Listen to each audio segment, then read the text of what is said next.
The delivery man stood frozen, his heart pounding as smoke curled into the sky from the house ahead. Behind him, a neighbor shouted warnings, urging him to stay back and wait for the firefighters. But Nathan's instincts screamed otherwise. He could hear something, a faint, desperate sound from within. Every second of hesitation was another second that someone inside might not have. The air was tense as he chose, ignoring the heat radiating from the building and the rising danger. Would you have made the same decision? Before we dive into this gripping story of courage, conflict, and unexpected life changes, comment below where you're watching from today. If you love stories like this one, don't forget to subscribe to our channel. Nathan parked his delivery van by the curb, sighing with relief. The quiet suburban street was lined with large houses and perfectly trimmed hedges, a world far removed from his modest neighborhood. It was late afternoon, and the golden sunlight cast long shadows across the pristine lawns. Nathan had one last package to deliver before he could head home. He glanced at the address label on the small cardboard box on the passenger seat, 114 Maple Lane. The house was just across the street. Nathan grabbed the package, stepped out of the van, and immediately felt the late summer heat pressing against his skin. His shirt clung to his back, damp with sweat, and he rubbed the back of his neck as he scanned his surroundings. The street was eerily quiet. Luxury cars sat idle in driveways, and not a single person could be seen walking outside. He couldn't help but think about how different this area was from his own. He shook off the thought, adjusted his grip on the box, and crossed the street. A faint but distinct smell caught his attention as Nathan approached the front gate of 114 Maple Lane. It smelled like burning wood. He stopped in his tracks, sniffing the air and turning his head from side to side, trying to pinpoint the source. His gaze drifted to the house next door, 112 Maple Lane, where a thin ribbon of smoke curled up into the sky. Bookmark? Nathan's eyes narrowed. Was that smoke coming from the chimney? No, it was too warm for anyone to light a fire. A sudden unease settled over him as he noticed the smoke growing thicker. Curious, but cautious, Nathan moved closer to the house. He noticed small details that set off alarms in his head. The windows were shut tight, yet the faint crackling sound of fire could be heard. His heart began to race. Something wasn't right. Hey, do you smell that? Nathan turned to see a man standing a few feet away, holding a rake. The man wore a polo shirt and khakis, his face a mix of concern and confusion. Yeah, Nathan replied, pointing toward the house. It looks like there's smoke coming from the roof. The man frowned, then shrugged. I called the fire department. They said they were on their way. It's probably nothing serious. Nathan wasn't so sure. He stepped closer to the gate of 112 Maple Lane, the package now tucked under his arm. As he peered through the tall wooden fence, he noticed a faint orange glow flickering behind one of the upstairs windows. That doesn't look like nothing, Nathan said, returning to the man. We should wait, the man said firmly, his expression hardening. The firefighters will handle it. You don't want to get involved. It's private property. Nathan hesitated. The man's words made sense, but something about the situation didn't sit right with him. He thought he heard a faint noise, almost like a moan, coming from inside the house. Did you hear that? Nathan asked, looking at the man. The man shrugged. I didn't hear anything. The house is probably empty. But Nathan wasn't convinced. Placing the package carefully on the sidewalk, he walked along the fence, looking for an entry point. His instincts screamed at him to act. He finally found a latch and pushed the gate open, stepping onto the driveway. The acrid smell of smoke grew stronger as he approached the front door. His stomach tightened when he touched the door handle and pulled his hand back. It was hot. Smoke seeped through the edges of the door frame, and Nathan coughed, wiping the sweat from his forehead. The neighbor said again, Hey man, don't be stupid. Just wait for the firefighters. Nathan ignored him. He had a sinking feeling that someone was inside, someone who might not have the luxury of waiting. Circling the house, Nathan spotted a low window that looked like it led into the living room. He crouched down, peering inside. The glass was foggy with smoke, but he could make out the faint outline of furniture. Squinting, he thought he saw a figure slumped on the floor near a sofa. Hello? Nathan shouted, banging on the window. Is anyone in there? No response came, but he thought he heard a faint, wheezing noise. His heart pounded as he looked around for something to break the glass. Spotting a small ceramic planter nearby, he grabbed it and smashed it against the window. The glass cracked but didn't shatter. Gritting his teeth, Nathan swung again, and this time, the window broke apart, shards falling into the room. A rush of hot air and smoke hit him, forcing him to turn away and cough into his sleeve. He hesitated for a brief moment, staring into the smoky interior of the house. The neighbor's voice rang again. "You're crazy, man! Get out of there!" But Nathan wasn't listening anymore. He climbed through the broken window, careful to avoid the jagged edges. Inside, the air was thick with smoke, making breathing hard. His eyes stung as he moved forward, calling out into the void. "I'm here to help. Where are you?" A faint cough reached his ears, and Nathan's resolve hardened. Someone was in there, and they needed him. Nathan moved cautiously through the living room. His senses heightened as he navigated the thick smoke. His lungs burned with each breath, and his eyes watered, making it difficult to see more than a few feet ahead. The furniture was overturned, and the carpet beneath his shoes felt damp and sticky, a mix of soot and debris. "Hello?" Nathan called out again, his voice muffled and strained. A faint sound, a wheezing cough, came deeper inside the house. It was faint but unmistakable, cutting through the crackling of the fire steadily consuming the structure. Nathan's heart raced as he realized the noise came from a room down the hall. He made his way toward the source of the sound, his hand pressed against the wall for balance. The paint was peeling from the heat, and the walls themselves seemed to groan under the stress of the fire. As he approached the hallway, he heard distant shouts from outside. Someone yelled, likely referring to the firefighters. But Nathan knew there wasn't enough time to wait for help. The flames were spreading too quickly. He felt a twinge of fear gnawing at the edges of his resolve, but he pushed it aside. Someone was trapped inside, and every second mattered. Reaching a closed door on his left, Nathan hesitated. The handle was warm but not scalding, a small mercy in the inferno. He turned the knob and pushed the door open cautiously.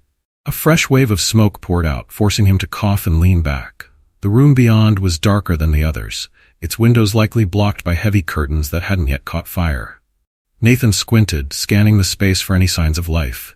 "Can you hear me?" he called out, raising his voice above the roar of the flames. There was only silence for a moment, and then, barely audible, a voice answered. "Here, please."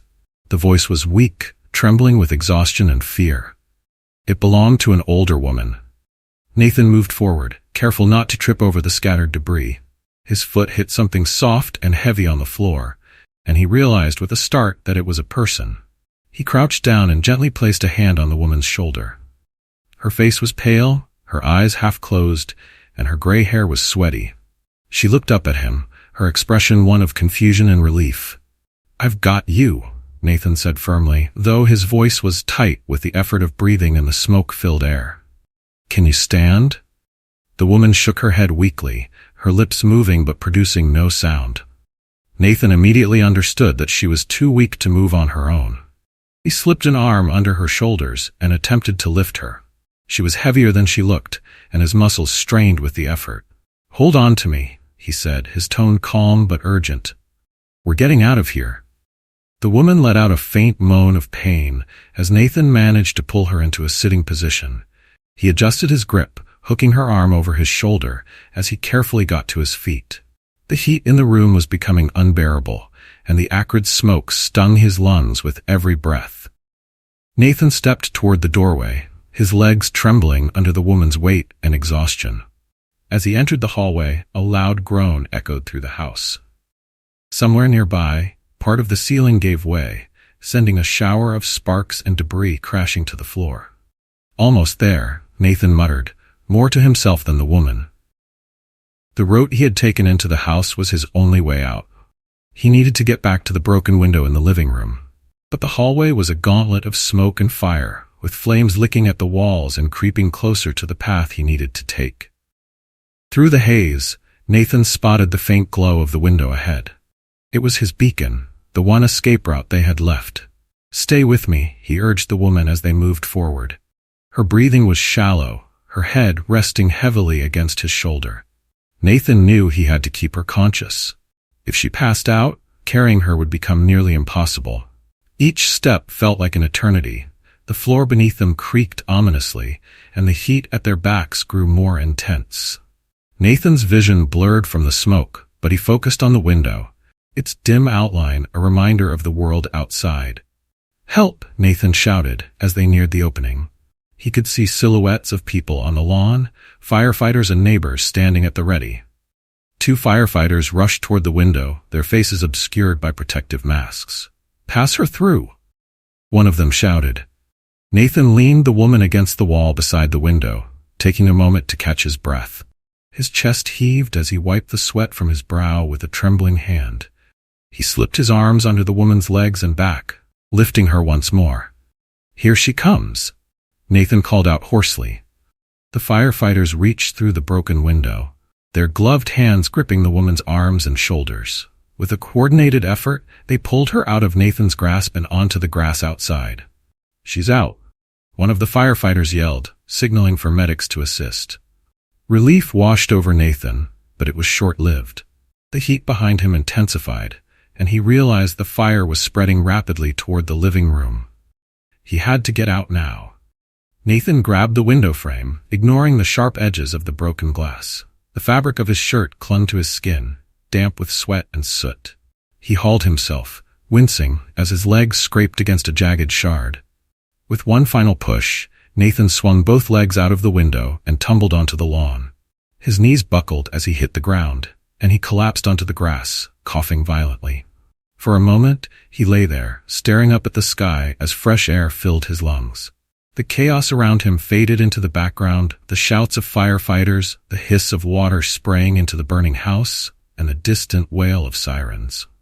Nathan turned his head to see the woman being loaded onto a stretcher.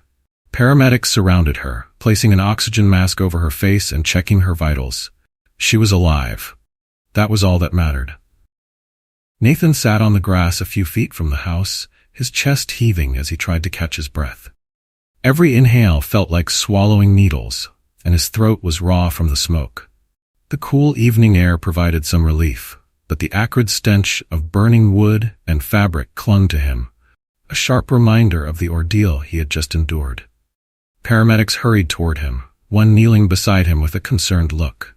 "Sir, are you hurt?" the paramedic asked, her voice calm and steady. Nathan waved a hand weakly, his arm trembling. "Just burns on my arm," he managed to say between coughs. "And the smoke." "Bookmark, go back. Let's take a look." The paramedic gently unwrapped his shirt sleeve, which was signed and clinging to his skin. Underneath, a patch of red and blistered skin stretched across his forearm. She dabbed it carefully with a cool cloth, and Nathan winced at the sting. "Good thing you got out when you did," she said, glancing toward the house. Flames still flickered inside, but firefighters were making progress, their hoses dousing the blaze with powerful streams of water. "You inhaled a lot of smoke. You'll need to see a doctor if your breathing doesn't improve." Nathan nodded faintly, his attention drifting to the stretcher a few yards away. The older woman he had rescued, her name was still a mystery to him, lay motionless, an oxygen mask covering her face. Paramedics worked around her with quiet urgency, checking her pulse and vitals. "Is she okay?" Nathan croaked, his voice barely audible.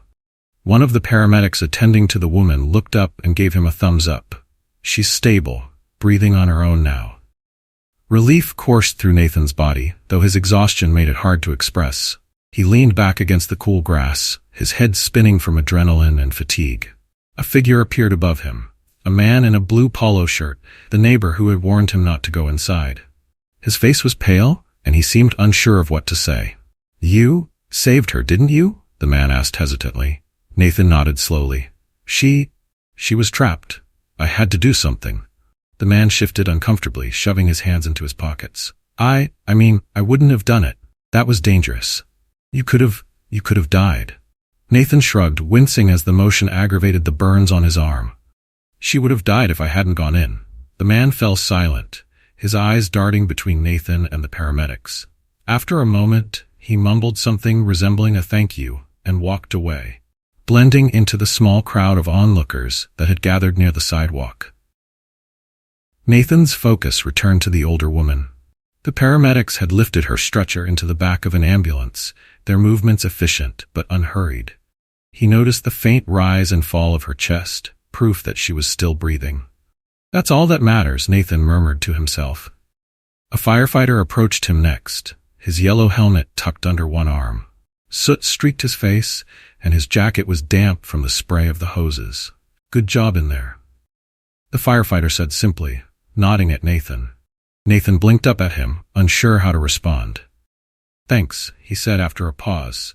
The firefighter gave him a quick pat on the shoulder before turning back to the burning house. The flames were mostly under control now, with only faint wisps of smoke escaping from the shattered windows. Nathan glanced around at the crowd. Most of the neighbors stood at a distance, their expressions a mix of awe and discomfort. He could tell they didn't know what to make of him, the delivery driver who had leaped into action when no one else would. He felt the weight of their stares, but didn't dwell on it. His mind drifted to his mother, who lived several hours away. She would have scolded him for taking such a dangerous risk, but Nathan knew she would also be proud. "Sir, we need to get you checked out properly," the paramedic beside him said, interrupting his thoughts. "Your burns need more care than we can give here, and the smoke inhalation could cause complications." Nathan nodded absently, though the thought of going to the hospital made him uneasy. He wasn't sure how he would afford the bills. His insurance barely covered the basics. "I'm fine," he said finally, his voice firm despite the hoarseness. "I just need a minute." The paramedic hesitated, then stood and handed him a bottle of water. "Drink this." Slowly, she instructed. Nathan took a small sip, the cool liquid soothing his parched throat. He watched as the ambulance carrying the older woman pulled away, its sirens quiet but its lights still flashing. "I hope she'll be okay," he said under his breath. The paramedic offered him a reassuring smile. "She has a good chance, thanks to you." Nathan didn't respond. He lowered his head, his thoughts swirling. He wondered if anyone would remember his actions once the fire was extinguished and the crowd dispersed. Probably not. He was just a delivery driver, a nobody in the grand scheme of things. As the adrenaline wore off, the full weight of exhaustion settled over him. His body ached, his lungs burned, and his arm throbbed with a dull, persistent pain. The paramedic returned to check on him one last time, giving him instructions on caring for his burns and advising him again to see a doctor. Nathan thanked her quietly and stood, his legs shaky but steady enough to carry him back to his van. He avoided the stares of the remaining neighbors as he climbed into the driver's seat and closed the door. The package he had been delivering was still in the passenger seat, forgotten during the chaos. Nathan picked it up, studying the address label for a moment. "I'll deliver it tomorrow," he muttered, setting it back down. Starting the engine, he pulled away from the curb, carefully maneuvering around the cluster of emergency vehicles. The street, once so calm and pristine, now bore the scars of the fire, blackened grass, shattered windows, and the acrid scent of smoke lingering in the air. As Nathan drove back to his modest neighborhood, the adrenaline that had sustained him faded completely. He felt the overwhelming need for a shower, a meal, and a long night of rest. Today had been anything but ordinary, and he had a sinking feeling that it wasn't over yet. The next morning, Nathan woke to the dull ache of his body, reminding him of the previous day's ordeal. His arm, bandaged from the burns, throbbed as he moved to sit up. He glanced at the clock. It was just after 6 a.m., later than he usually started his day. His schedule as a delivery driver didn't leave much room for delays, but today he felt different, as though the fire had burned away more than just a building. He shuffled to the bathroom, splashing cold water on his face and examining himself in the mirror. His eyes were red and irritated from the smoke, and the faint stubble on his chin gave him an unkempt look. He winced at the sight of raw, pink skin underneath as he adjusted the bandage on his arm. Nathan wandered into the kitchen and opened the fridge, pulling out a container of leftovers. He stood up, his mind drifting back to the woman he'd pulled from the flames. He didn't know her name or whether she had family, but he hoped she had made it through the night. Go back. His thoughts were interrupted by the buzz of his phone on the counter. Picking it up, he saw a text from his boss. "Heard about the fire. You okay? Let me know if you need the day off." Nathan frowned. His boss wasn't the type to give out time off easily, and he couldn't afford to miss a day's work, even if his body was screaming for rest. He typed back a quick response, "I'm fine. I'll be in." Within an hour, Nathan was dressed and behind the wheel of his van, navigating the quiet streets of his neighborhood. The air was crisp and carried the faint scent of rain, a welcome change from the acrid smoke that had filled his lungs the day before. When he arrived at the warehouse, a few coworkers greeted him with curious glances.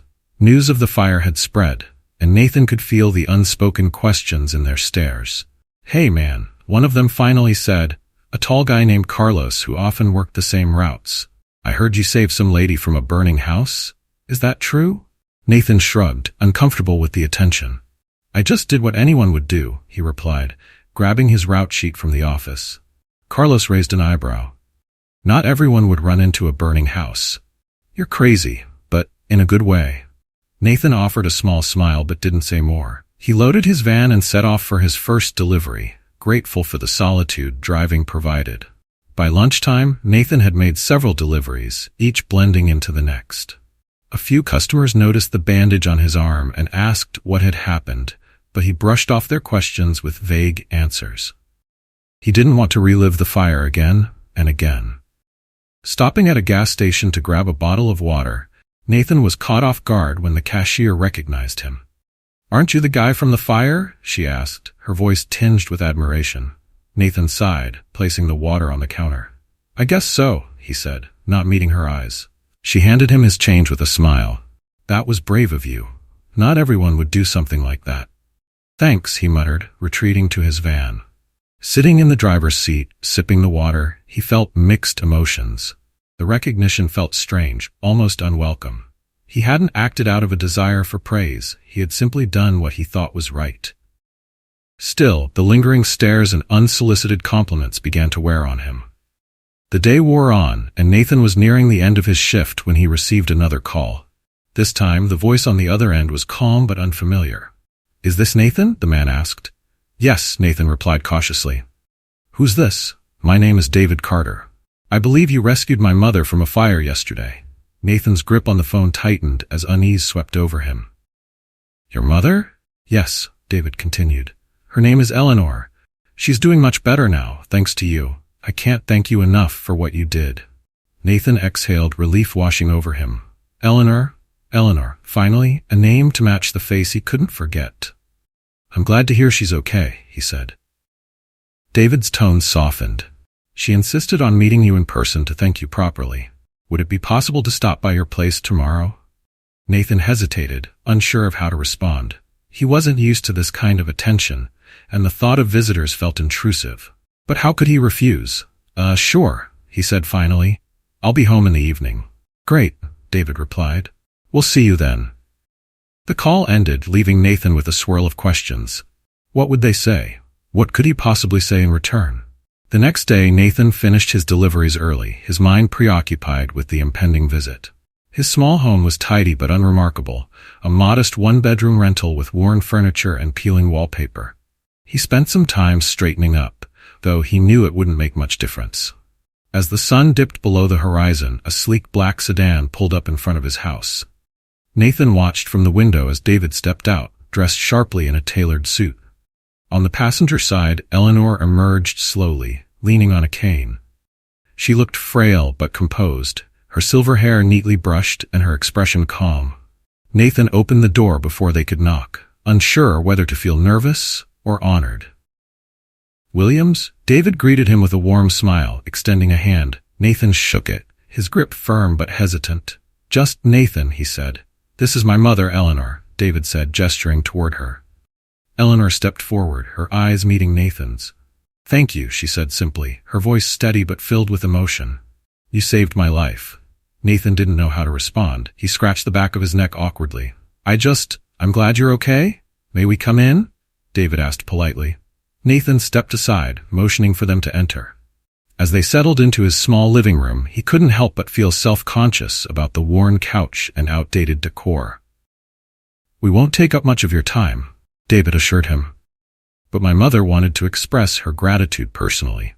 And, if you'll allow us, we'd like to discuss something important."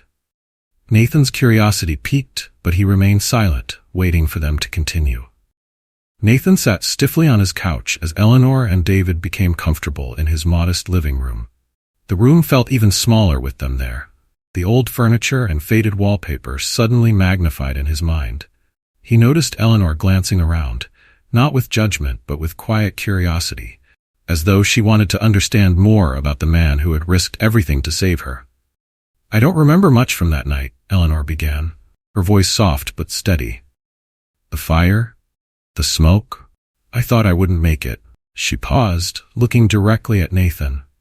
"But then you came. I don't know how to thank you for what you did." Nathan shifted in his seat, his discomfort with praise evident. "I was just there at the right time," he said quietly. "Anyone else would have done the same." David leaned forward, his expression serious but warm. "That's not true, Nathan. Most people wouldn't have gone in. Most people would have waited for the firefighters. What you did was extraordinary." Nathan didn't know how to respond. He nodded slightly, his gaze dropping to the scuffed floor beneath his feet. Eleanor reached out, placing a hand lightly on his arm. "You gave me back my life, and for that, my family and I are forever grateful." David picked up a sleek black folder he had brought and held it out to Nathan. "We'd like to show our gratitude tangibly," he said. Nathan hesitated, eyeing the folder as though it might bite. "What is it?" "It's an offer," David said. "I run a logistics company. We've been looking for someone with initiative and a strong sense of responsibility, qualities you demonstrated. This is a formal job offer for a management trainee position at my company." Nathan blinked. "Taken aback? A job?" David nodded. "Yes.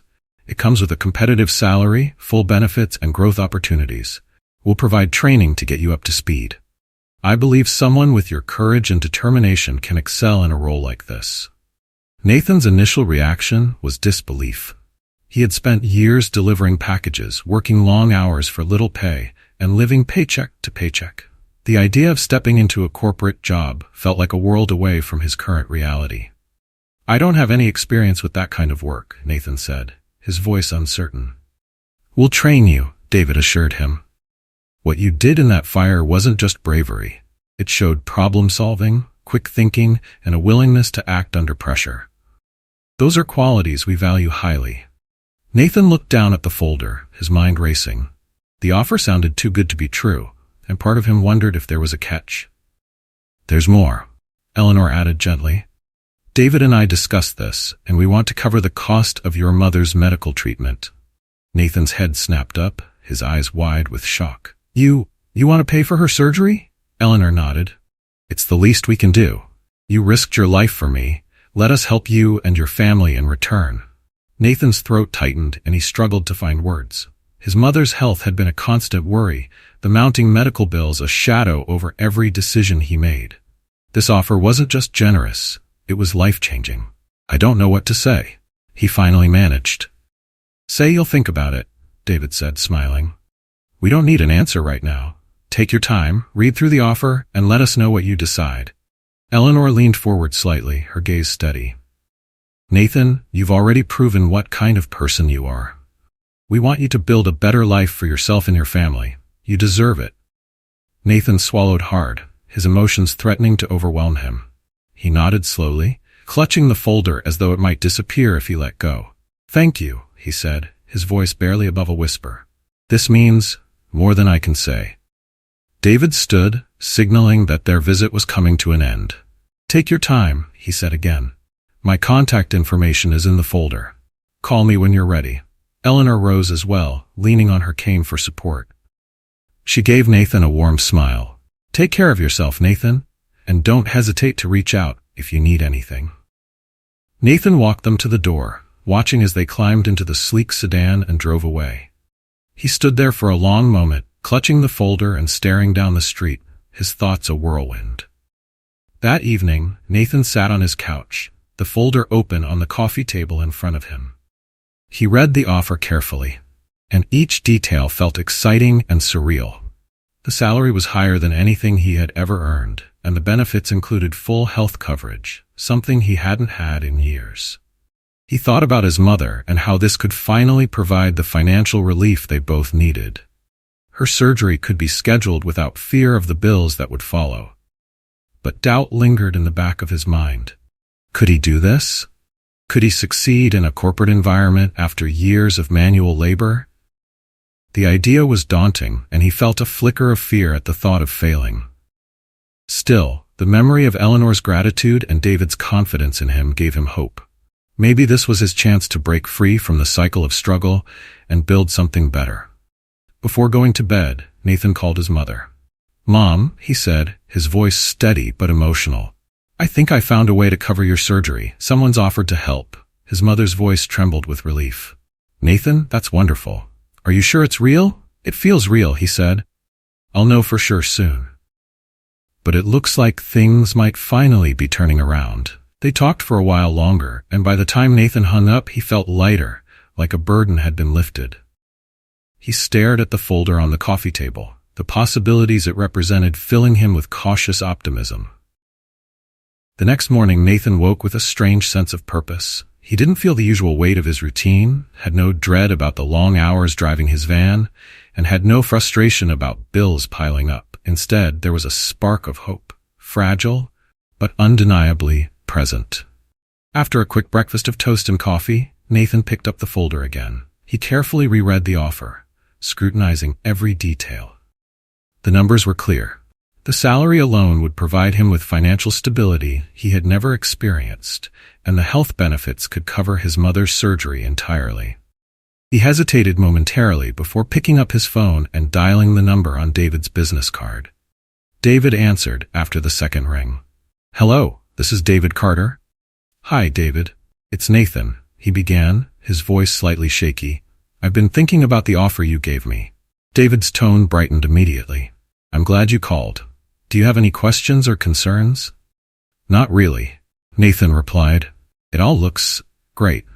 I just wanted to let you know I'd like to accept." There was a pause, and then David's voice came through, filled with warmth. "That's fantastic news, Nathan. I think you're making a great decision. Let's schedule a meeting to finalize the paperwork and get you started." They agreed to meet at David's office later that week, and when Nathan hung up, he allowed himself a small smile. It felt like his life was moving forward for the first time in years. At work, Nathan informed his boss that he would be leaving. His boss, a stern but fair man named Tim, looked surprised initially, but quickly nodded in understanding. "Can't say I blame you," Tim said, leaning back in his chair. "Heard about the fire. People are talking about what you did. You deserve something better than this job." Nathan wasn't used to compliments, but he appreciated Tim's words. "Thanks, Tim. I'll finish the week if you need me." "Take the time you need," Tim replied. "You've earned it." Word spread quickly among Nathan's co-workers. Carlos, the tall delivery driver who often worked the same route, clapped him on the back. "Good for you, man. Don't forget about us when you're sitting behind a fancy desk." Nathan laughed, shaking his head. "I'm not sure how fancy it'll be, but thanks." The day of the meeting came faster than Nathan expected. Dressed in the best clothes he had, clean jeans and a button-down shirt, he arrived at David's office, a sleek building in a well-maintained business park. The lobby was spacious and modern, with polished floors and large windows that let in natural light. A receptionist greeted him with a polite smile. "Good morning. You must be Nathan Williams." "That's me," he confirmed. "Mr. Carter is expecting you. Take the elevator to the 3rd floor. His office is at the end of the hall." Nathan nodded his thanks and stepped into the elevator, his nerves buzzing as he pressed the button. The ride felt endless, and he used the time to adjust his collar and take a few deep breaths. Nathan followed the hallway when the elevator doors opened until he reached David's office. The door was slightly ajar, and he knocked lightly. "Come in," David called. Nathan stepped inside, greeted by David's warm smile. The office was spacious but not ostentatious, with a large desk, a few chairs, and shelves lined with books and awards. "Glad you're here," David said, shaking Nathan's hand. "How are you feeling about the new opportunity?" "Excited," Nathan admitted, "and a little nervous." "That's natural," David replied, motioning for him to sit. "We'll take everything step by step. First, let's go over the paperwork." David handed Nathan a stack of documents, explaining each as they went. The terms were straightforward. A competitive salary, comprehensive health benefits, and an initial training period to familiarize Nathan with the company's operations. Nathan signed each document carefully, his pen moving with hesitation and determination. When he finished, David extended his hand again. "Welcome to the team, Nathan." "Thank you," Nathan said, his voice steady despite his emotions swirling, and he stood to leave. The office door opened, and Eleanor walked in. She looked healthier than before, her face brighter and her posture steadier as she leaned lightly on her cane. "I thought I'd stop by," she said, smiling at Nathan. "I wanted to see how things were going." Nathan straightened, surprised but pleased to see her. "Everything's great. Thank you for everything." Eleanor waved a dismissive hand. "Don't thank me. You earned this." She studied him briefly before adding, "I hope this is the start of something better for you." Nathan nodded, feeling a swell of gratitude he couldn't express. "It already is," he said simply. Eleanor's smile widened, giving him a nod before turning to David. "I'll leave you to it. I just wanted to say hello." As she exited, Nathan felt a renewed sense of purpose. That black Nathan called his mother to share the news. "Mom, that evening, it's official," he said, his excitement bubbling. "I start training next week." His mother's voice was filled with pride. "I'm so happy for you, Nathan. This is what you've always deserved." Nathan hesitated before adding, "They're covering your surgery costs, Mom. We can schedule it as soon as you're ready." The silence on the other end of the line was filled with emotion, and when his mother spoke again, her voice was thick with tears. "Thank you, Nathan. You don't know what this means to me." "I think I do," he replied, smiling to himself. After the call, Nathan sat on his couch, staring at the stack of papers he had brought home from the meeting. They represented more than just a job. They symbolized a new beginning. For the first time in years, he allowed himself to dream of a future that felt bright and full of possibilities. Nathan's first week of training was a whirlwind of new information and experiences. The office environment starkly contrasted with his previous job as a delivery driver. Instead of rushing to meet tight delivery deadlines, he was learning to plan routes, manage schedules, and address logistical challenges from the other side. He spent most of his time shadowing a senior coordinator named Thomas, who was patient and thorough in his explanations. Nathan took notes diligently, determined to absorb as much as he could. Though the learning curve was steep, he found himself enjoying the challenge. "You're catching on faster than most," Thomas remarked one afternoon as they worked through a mock scheduling scenario. "It's clear you're used to thinking on your feet." Nathan smiled modestly. "I guess my old job prepared me for handling unexpected problems." Midway through his second week, David called Nathan into his office. The summons came unexpectedly, and Nathan couldn't help but feel nervous as he walked down the hall. "Bookmark, go back." "Come in," David said when Nathan knocked. He was seated at his desk, a stack of papers in front of him. Eleanor sat in a chair nearby, her cane resting against the armrest. Nathan entered cautiously, unsure of what to expect. "Have a seat," David said, motioning to the chair across from him. Nathan sat, glancing between David and Eleanor. There was a warmth in their expressions that put him slightly at ease. "I wanted to check in with you," David began. "How are you finding the training so far?" "It's been great," Nathan replied. "A lot to learn, but I'm enjoying it." David nodded, clearly pleased. "That's good to hear. We've been watching your progress, and I think you'll be a great asset to the team." Nathan felt a small swell of pride, but before he could respond, Eleanor leaned forward slightly. "Nathan," she said, her tone soft but serious. "There's something else we wanted to talk to you about." Nathan's brow furrowed. "What is it?" David exchanged a glance with his mother before continuing. "We did some research, Nathan. We learned more about your situation, your background, your family." Nathan froze. He wasn't sure how to feel about this revelation. "What do you mean?" Eleanor smiled gently. "We spoke with a few people, including your former boss. You've been carrying a heavy burden for a long time. We wanted to ensure you knew you were not alone anymore." Nathan swallowed hard, his emotions threatening to surface. I don't know what to say." "You don't have to say anything," David said. "Just know that we're here to support you. And we wanted to share something my mother felt strongly about." Eleanor reached into her bag and pulled out an envelope. She handed it to Nathan, who took it hesitantly. "Open it," she urged. Nathan carefully tore the envelope open, pulling out a single sheet of paper. His eyes scanned the text, and his breath caught as he realized what he was holding. It was a formal notice stating that all outstanding medical bills for his mother's surgery had been paid in full. "Your mother's surgery is scheduled for next week," Eleanor said, her voice filled with quiet satisfaction. "We made the arrangements through our company's health network." Nathan's hands trembled as he held the paper.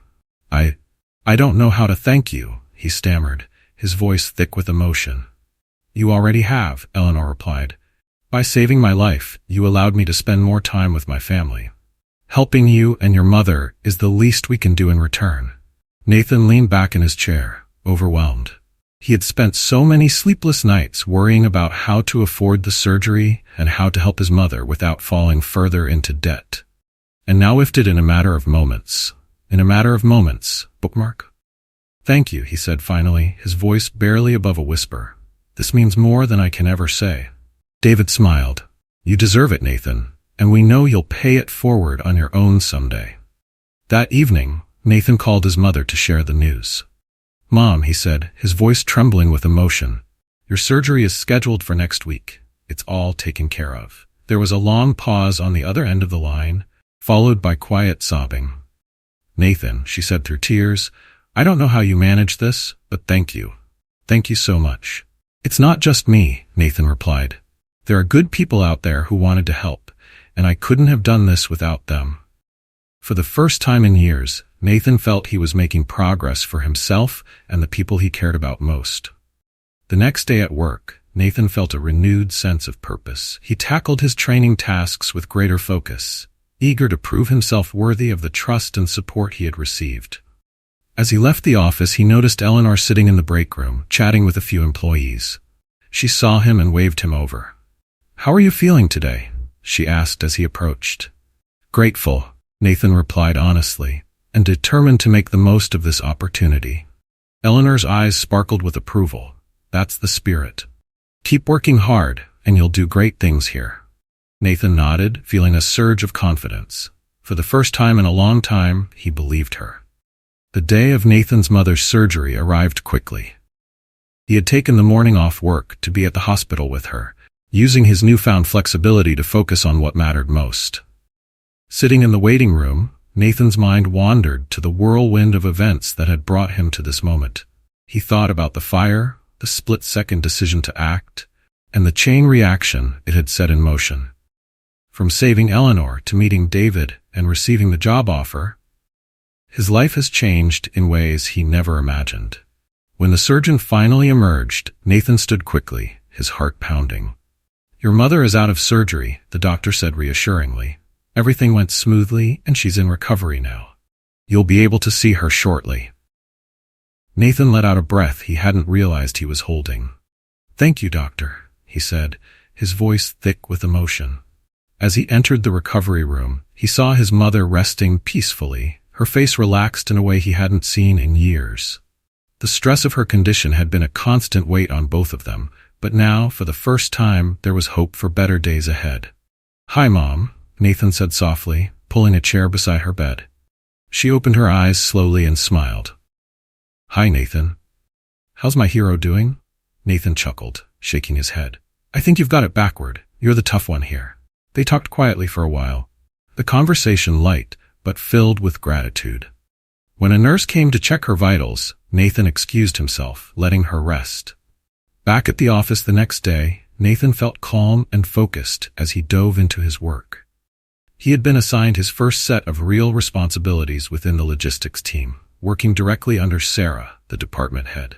Sarah was sharp and detail-oriented, but also had a knack for making people comfortable. Nathan appreciated her straightforward approach, and under her guidance, he quickly managed delivery schedules and resolved logistical challenges. "Nice work today," Sarah said one afternoon after Nathan successfully handled a last-minute client change. "I can see why David was keen on bringing you aboard." "Thank you," Nathan replied. "I'm just trying to keep up." Sarah smiled. "You're doing more than that. Keep it up. We'll have you running your team before you know it." The compliment filled Nathan with pride, though he kept his expression humble. He didn't want to get ahead of himself, but the possibility of growth and leadership excited him. Over the following weeks, Nathan's life began to settle into a new rhythm. His days were filled with meaningful work, and his evenings were spent visiting his mother as she recovered from surgery. One evening, after a long day at the office, Nathan returned home to find a small envelope waiting in his mailbox. The handwriting was neat and unfamiliar, and when he opened it, he found a handwritten note.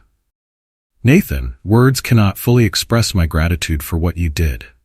Because of you, I have more time to spend with my family, and I will always be thankful. You are an extraordinary person, and I hope you never forget that. Eleanor." Enclosed with the note was a small photo of Eleanor with her family, smiling brightly. Nathan sat on his couch, staring at the photo momentarily.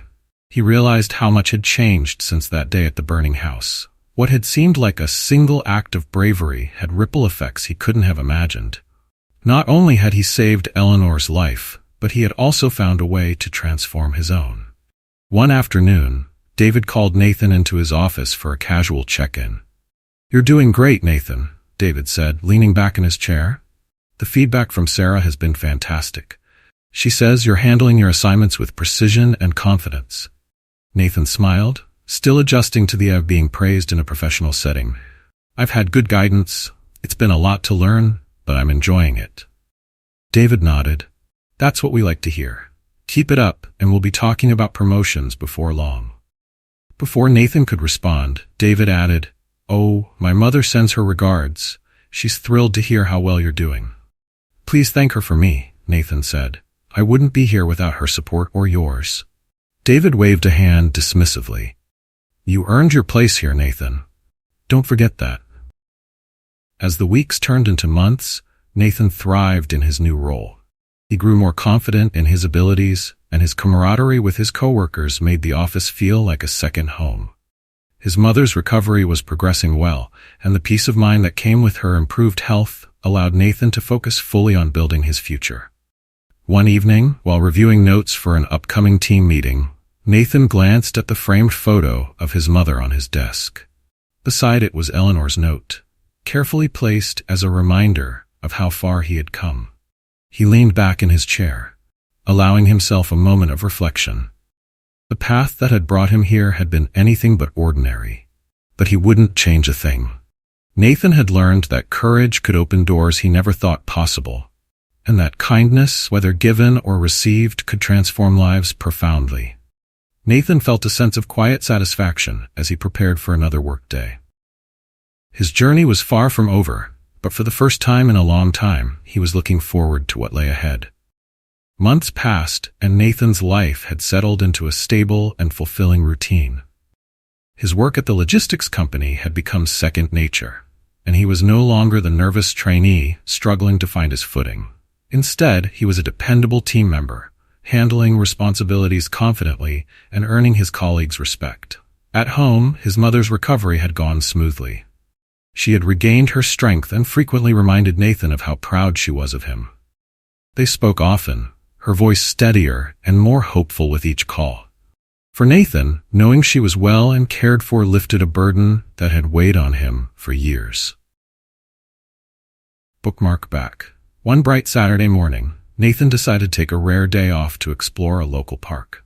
It had been months since he'd allowed himself to relax, and he figured he'd earned it. The cool breeze carried the scent of blooming flowers and fresh grass as he walked along a tree-lined path. Children played on the swings, their laughter echoing in the crisp air, while joggers passed by with friendly nods. Nathan found a bench near a small pond and sat, watching the ducks glide across the water. He allowed himself to pause and reflect for the first time in what felt like forever. He thought about the fire, the moment he chose to act despite the danger, and how that decision had changed everything. He thought about Eleanor and her quiet strength, David's generosity, and how much his life had transformed since meeting them. Nathan realized something that hadn't fully hit him before. Courage wasn't just about facing danger. It was about being willing to take risks for the sake of others. It was about stepping up when no one else would, and trusting that doing the right thing would lead to something meaningful. A shadow fell across him, pulling Nathan from his thoughts. Looking up, he saw Eleanor standing there, her cane lightly tapping the ground. "Eleanor," Nathan said, surprised. He quickly stood, gesturing for her to join him on the bench. "What are you doing here?" I like to come here sometimes, she said, settling onto the bench beside him. It's peaceful, don't you think? Nathan nodded, smiling. It is. I don't think I've ever appreciated it as much as I do now. Eleanor studied him for a moment, her expression thoughtful. You've come a long way, Nathan, she said. When I first met you, I saw someone with potential who needed a chance. Now I see someone who's grown and helping others grow. Nathan's smile widened. That means a lot coming from you. She tapped his arm gently with her cane. Don't forget what brought you here. It wasn't luck. It was your courage and determination. Never lose sight of that. I won't, Nathan said, his voice firm. They sat in comfortable silence for a while, watching the ducks and listening to the gentle rustling of leaves. Nathan felt a deep sense of gratitude, not just for Eleanor and David, but for the path that had led him to this moment. That evening, Nathan returned home to his small but comfortable apartment. The walls were adorned with framed photos, some of his mother smiling brightly after her recovery, others from the office holiday party where his coworkers had surprised him with a small celebration for his promotion to team lead. Eleanor's note and photo of her family were on his desk, alongside his work materials. Nathan picked up the note, rereading it for what must have been the 100th time. Extraordinary, he murmured, shaking his head. He still had trouble thinking of himself that way, but was learning to accept that his actions had made a difference. Bookmark, go back. Nathan sat at his desk and opened his laptop. He had been drafting an email to a local charity that helped families affected by house fires. Inspired by Eleanor and David's generosity, he wanted to start volunteering in his spare time, using his organizational skills to help coordinate relief efforts. He hit send, leaning back in his chair with a satisfied sigh. The next day at work, Sarah called Nathan into her office. Got a minute? She asked, motioning for him to sit. Nathan nodded, curious. What's up? We've been impressed with your leadership, she said, folding her hands on the desk. I've spoken with David, and we think you're ready for a bigger role. How would you feel about managing a team full-time?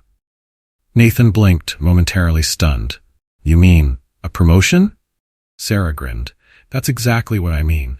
It's a step up, but we're confident you can handle it. What do you think? Nathan felt a wave of pride and gratitude. I'd be honored, he said. That evening, Nathan called his mother to share the news. She listened intently, her excitement evident even over the phone.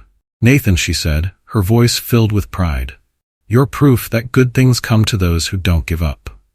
I couldn't be happier for you. Nathan smiled, his chest swelling with emotion. Thanks, Mom. I couldn't have done it without you. After hanging up, Nathan stood by the window, looking at the city lights. He thought about how far he had come, how much his life had changed, and how grateful he was for every person who had helped him along the way. He knew there would be challenges ahead. Life was never without struggles, but he also knew he had the strength to face them. As he closed the curtains and prepared for bed, Nathan felt a deep peace. He wasn't just surviving anymore. He was thriving. And that, he realized, was the greatest reward of all. The story of Nathan and Eleanor is more than just a tale of bravery. It's a profound reminder of the power of courage, compassion, and the unexpected ways life can change when we least anticipate it. A desire for recognition didn't fuel Nathan's decision to risk his safety to save a stranger, but his innate sense of right and wrong. That single act saved Eleanor's life and transformed his own, opening doors to opportunities he never dreamed possible. Through Nathan's journey, we learn that life's most significant rewards sometimes come from stepping outside our comfort zones and acting selflessly. His story is a testament to the ripple effect of kindness, how one good deed can inspire gratitude and support reverberating through communities and families. It reminds us that our actions can profoundly impact us, even when we feel small or insignificant. Eleanor and David's generosity also highlights the importance of gratitude and paying it forward. Their willingness to uplift Nathan after he saved Eleanor is a powerful example of how we can use our resources to create positive change in the lives of others. This symbiotic relationship between courage and kindness makes this story so inspiring. At its core, this tale teaches us that life's challenges, though daunting, can lead to incredible opportunities if we meet them with determination and a willingness to do what's right. It's about seeing the humanity in one another and realizing that the connections we build through acts of goodwill can be life-changing. If this story moves you, we want to hear your thoughts. Did you find it inspiring? Did it resonate with you in a meaningful way? Let us know in the comments. If you thought the story was good, type 1. If you thought it was a terrific, type 2. Do you have a story of courage, kindness, or life-changing moments? We'd love to hear about it. Share your experiences in the comment section below, and don't forget to subscribe to our channel to ensure you never miss another meaningful and uplifting story. Let us know what you think of this journey, and stay tuned for more incredible tales of hope, resilience, and the power of human connection. Thank you for being part of this experience. Together, let's celebrate the extraordinary in the everyday.